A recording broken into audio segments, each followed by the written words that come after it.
Bharatiya Janata party के युवा मोर्चा के मुंबई सचिव नितिन गुप्ता पर बीते 8 जून को एक अज्ञात शख्स ने हमला कर दिया। जी हां, आपको बता दें कि अब वो अज्ञात शख्स प्लम्बर बनकर उनके घर आया था। उसने मौका देखकर नितिन गुप्ता के अंधेरी वाले घर में उनके ऊपर सोते हुए तेज धारदार सब्जी काटने वाले चाकू से जोरदार हमला कर दिया, जिसमें भाजपा नेता नितिन गुप्ता बाल बाल बच गए।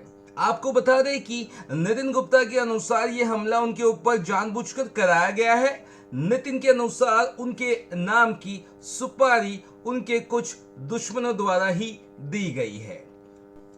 चूंकि बीते कुछ महीने पहले नितिन गुप्ता ने अंधेरी पश्चिम के महाड़ा में चल रहे बंगला नंबर 156 में भूमाफिया के कब्जे वाले बंगले को आम जनमानस और सरकार के सामने ये बात लाई और इन भूमाफियाओं का पर्दाफाश किया। इसी वजह से नाखुश भूमाफिया ने उनकी सुपारी जितेंद्र सोनी नामक व्यक्ति को दे दी। फिलहाल नितिन गुप्ता ने अंधेरी पुलिस स्टेशन में उसकी कंप्लेंट की है, जिस पर पुलिस ने एफआईआर के तौर पर शिकायत दर्ज कर ली है। तो क्या कुछ कहना चाहिए जिस तरीके से आपने बीते 8 तारीख को अपना एफआईआर किया था, जहाँ पे आपके ऊपर जान माल का खतरा था, उसके बारे में? खतरा नहीं, मेरे ऊपर हमला हुआ था। 8 तारीख को 4:30 बजे की बात है। अज्ञात व्यक्ति जिसका नाम जितेंद्र सोनी बताया जा रहा है, उसने आकर मेरे ऊपर चाकू से हमला किया। वो हमला जो किया है, आपको सारी मीडिया को मालूम है, रविंदर द्विवेदी जो 156 बंगलों का मालिक है, जिसके लिए मैं आवाज़ उठा रहा था, और दिनेश सिंह, और इसके अंदर जो माड़ा के 2 दलाल है, रुपेश संतोष कड़ू और मंगेश कड़ू, इन लोगों ने मिलकर उस जितेंद्र सोनी को हायर किया था और मेरे ऊपर चाकुओं से हमला करवाया था। वो तो मैं अपनी बच्चे की नसीब से या लोगों के नसीब से मैं बच गया। उस समय मेरी हत्या पूरी हो जाती थी। मेरा दोस्त राहुल था, उसने मुझे काफ़ी मदद की और हम उस समय बच गए। और जो आपने अटेम्प्ट टू मर्डर का केस लगाया है, उस सोनी को आप कैसे जानते थे? कुछ आप? सोनी को मैं नहीं जानता था, खाली 2 दिन से 3 दिन से मेरी मेरे यहाँ काम करने के बहाने आया था। एक बार मेरे घर का काम करके गया था और मेरा किचन का टूटा हुआ था, किचन का पत्थर टूटा हुआ था, तो मेरा दोस्त है राहुल करके, जो बाहर ऑटो ड्राइवर है, उसके साथ वो बैठता था। मेरा उसका कोई आज तक कोई पहचान नहीं है, किसी भी तरह की हाई हेलो नहीं है, मेरे कांटेक्ट में भी नहीं है। लेकिन एक प्लान था, क्योंकि वो मेरे पास 15-20 दिन पहले मेरे घर पे काम करके गया था हेल्पर बन के।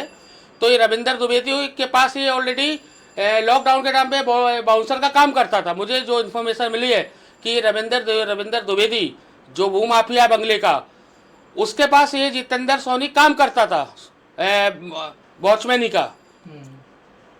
उसका छोड़ो एक गुंडा था, क्योंकि वो लोग प्लान था उन लोग का कैसे मेरा मर्डर हो जाए, क्योंकि वो लोग अब ये बंगले बेचने के चक्कर में लगे हुए। मतलब आप ये कहना चाहते हैं कि आपके नाम की सुपारी दी गई? वो तो पूरे चैनल को सबको मालूम है, मेरा किसके साथ दुश्मनी नहीं है। मेरी जो लड़ाई है, सच्चाई की लड़ाई है, वो मैं लड़ रहा हूँ। वो पूरे पुलिस डिपार्टमेंट से लेके जितने भी हमारे सोशल वर्कर लोग हैं या मीडिया के लोग हैं, सबको मालूम है। रविंदर द्विवेदी ने खुलकर बोला था कि मैं इसकी हत्या करवा दूंगा। आज वो बंगला 4.5 करोड़ रुपए का था, आज 2 से 2.5 करोड़ रुपए के लिए बेचने की लागत पे वो आ गया, लेकिन कोई बंगला वो खरीद नहीं रहा है, क्योंकि सारे लोगों को सच्चाई पता है कि वो बंगला रविंदर द्विवेदी का है ही नहीं। वो बंगला कब्जा किया हुआ है और नकली पेपरों के तौर पर वो एक मालिक बना हुआ है। इसके अंदर दिनेश सिंह और रविंदर द्विवेदी और 2 जो माड़ा के दलाल है, मंगेश कड़ू, संतोष कड़ू, इन लोगों ने जितेंद्र सोनी को हायर किया और मेरे ऊपर चाकुओं से हमला करवाया।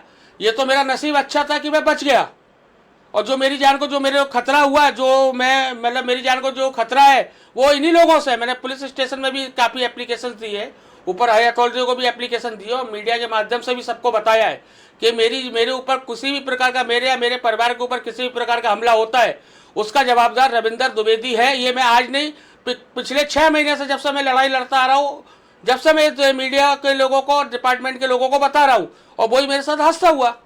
नितिन, अगर बता सके कि उस घर में, इसी घर में अगर बात करें, तो 8 तारीख के दिन कैसे क्या हुआ था, कौन कौन था आपके इस घर में, वो बताइए। देखिए, मेरी बेटी थी, वो अंदर कपड़े चेंज कर रही थी, मेरा दोस्त राहुल यहाँ पर बैठा हुआ था और मैं यहाँ बैठा हुआ था, और जो ये जितेंद्र सोनी है, जो एक जो काम करते मजदूर बनकर जो मेरे घर पे एंट्री मारा था सेकंड टाइम, वो यहाँ पर बैठा हुआ था और एसी चालू था, 4:30 बजे का टाइम था। मैं यहाँ पर बैठ के थोड़ा मेरी आँख लग गई, वो अंदर गया। मैं आपको बताना चाहता हूँ, अगर आप आओ तो मैं आपको बताना चाहता हूँ, अंदर गया वो। अंदर जाने के टाइम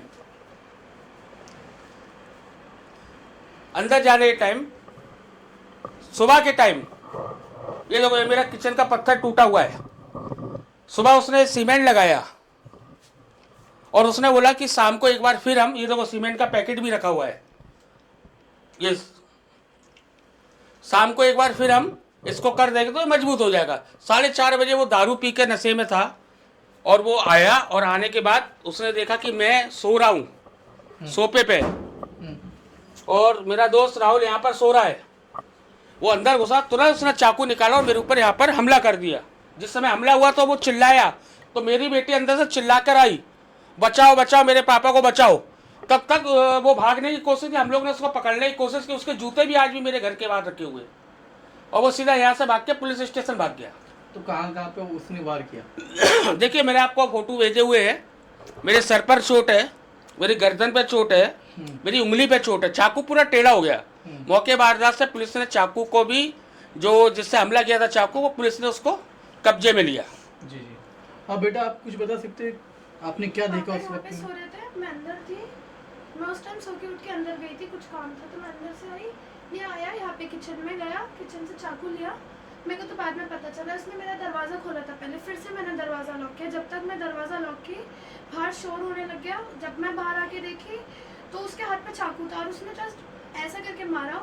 उनको ये नहीं पता कि उनको चाकू लगा है। जब मैंने बोला बाहर जाके पापा आपको चाकू लगा है, तब मैंने उनको हल्दी लगाई। उनको पता पूरा खून खून हो रहा था और वो काफ़ी देर यहाँ पे बैठा भी था, सूखने के लिए बोला सूख जाएगा। तो फिर वो बैठा था यहाँ पे और वो मतलब उसकी नज़रें बहुत अजीब सी थी। वो मतलब पूरे घर को ऐसा वारदात करने के माइंड में था, कौन क्या कर रहा है, कुछ मतलब ऐसा देख रहा था। ओके, तो पुलिस ने आपको क्या आश्वासन दिया? पुलिस ने पुलिस जो है वो जख्म के ऊपर चलती है। पुलिस ने जख्म देखा, वो तो मेरे दोस्त ने बचा ले, क्योंकि वो नशे में था, तो मेरे दोस्त ने और हमने उसके ऊपर अटैक किया अपने आप को बचाने के लिए, तो मैं बच गया। पुलिस ने 324 ली है, 500 से 504 लिखी है। सेम डे उसको जमानत हो गई है कोर्ट से। न्यायालय से जमानत होने के बाद देखिए वो अगले दिन फिर मेरे दोस्त को फ़ोन करता कि मैं सोसाइटी के बाहर खड़ा हूँ, नितिन गुप्ता की इस बार हत्या कर दूंगा, अब की बार वो नहीं बचेगा। उसकी शिकायत मैंने दर्ज कराई है, मेरे पास कंप्लेंट है, मैं आपको भेजता हूँ। अरे भाजपा के युवा मुंबई सचिव है मुंबई से, आपके ऊपर इस तरीके हमला होना कि भाजपा पे एक वार होता है। देखिए हम सच्चाई की लड़ाई लड़ रहे हैं, हमारे नेताओं को मालूम है ये रविंदर द्विवेदी भूमाफिया है और उसके साथ जो दिनेश सिंह है वो भी भूमाफिया है। इन लोगों ने मिलकर ये षड्यंत्र रचा है। तो हम सच्चाई के लिए लड़ रहे हैं, भाजपा के सच्चे कार्यकर्ता, इसलिए आज भी लड़ रहे हैं और कल भी लड़ेंगे। और उस बंगले को जब तक सील नहीं करा देंगे, जब तक वो म्हाडा के हैंड ओवर नहीं जाएगा, या उसका जो मेन ओनर वर्मा है जब तक उस तक नहीं पहुंच, जब तक मेरी लड़ाई रहेगा। रविंदर द्विवेदी मेरी कितने बार भी हत्या कराने की कोशिश करे, मैं अपनी लड़ाई पीछे नहीं लूंगा। एफआईआर के बाद आप क्या प्रशासन से मांग चाहते हैं? मैं वर्सोवा पुलिस स्टेशन के सीनियर अधिकारी व यहाँ के डीसीपी और कमिश्नर से मेरा एक ही मांग है कि मेरी इस हत्या के कारण जो मैं बचाऊँ, हत्या होने से मैं बचाऊँ, मेरी हत्या का कारण और मेरे ऊपर जो हमला हुआ इसका कारण रविंदर द्विवेदी, दिनेश सिंह और संतोष कड़ू, मंगेश कड़ू, जिन्होंने फर्जी पेपर बनाए हैं, इन्होंने मेरी सुपारी दी हुई है कि किसी भी तरह मेरी हत्या हो जाए या मैं डर जाऊं और यहाँ से भाग जाऊं और वो ये अनलीगल बंगले को 4.5-5 करोड़ रुपए में बेच सके। क्योंकि आज मैं उनके लिए रोड़ा बन चुका हूँ, क्योंकि पूरी दुनिया को मालूम है बंगला अनऑथोराइज है, अनऑथोराइज कब्जा किया हुआ है।